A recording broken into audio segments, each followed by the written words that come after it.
Ever since primitive times, humans have been using axes to chop wood.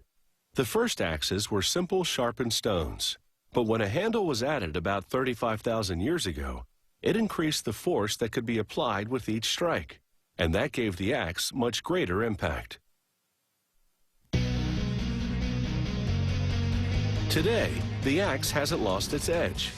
Despite the proliferation of mechanized tools, it offers a low-tech, hands-on way to get the job done. A modern axe starts as a cylinder of high-quality steel. A ram nudges it into an induction furnace. The intense heat makes the steel white-hot and pliable, allowing it to be stretched and shaped.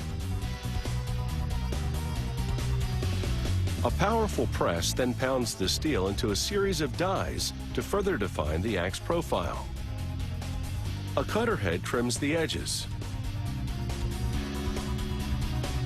Operators now transfer the axe to another ram, which presses it into a die to straighten and level it. Then it's on to a revolving rack for a half hour to cool down and harden, just enough so they can be handled.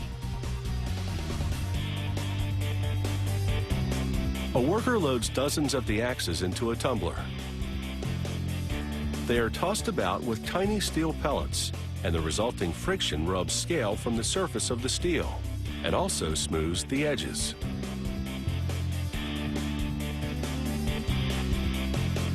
Then this worker presses the back of the axe head against a sanding belt to bevel the edges.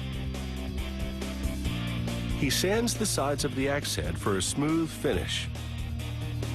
In just seconds, he sharpens both sides of the cutting edge. It takes well-honed skills to do this with such quick precision. He then polishes the neck of the axe against a narrower, finer grit sanding belt. And it's time for a dip in a special solution heated to 1500 degrees Fahrenheit. They then quench the red-hot steel in warm oil. The abrupt temperature change hardens the metal, so it's tough enough for any woodchopping job. At the next station, a worker assembles pre-punched leather and plastic rings to build the axe grip. She places the black and white plastic rings at each end of the leather pack to give the grip a customized look.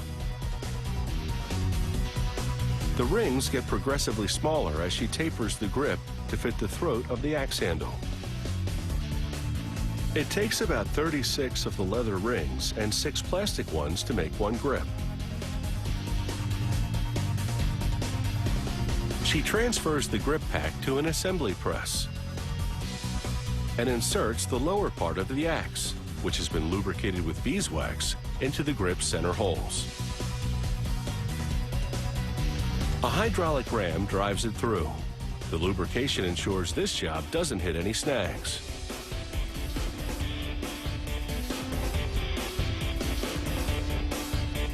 She now flattens metal prongs at the base of the handle to secure the grip. The axes rotate as a long abrasive belt rocks against the leather. It sands the grip to make the layers flush.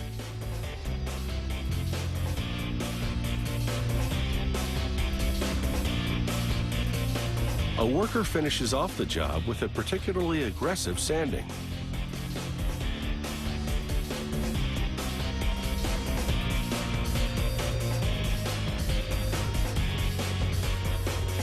His handiwork makes this grip look really smooth.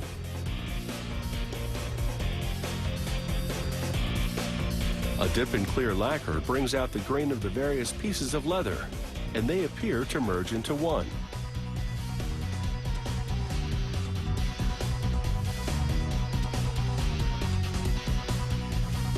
Once the lacquer dries, another worker polishes the exposed steel against a belt with a very fine grit.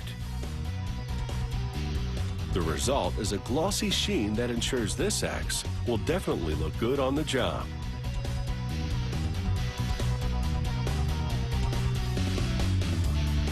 It takes about 2 days to make one of these axes, but they're designed to last a lifetime.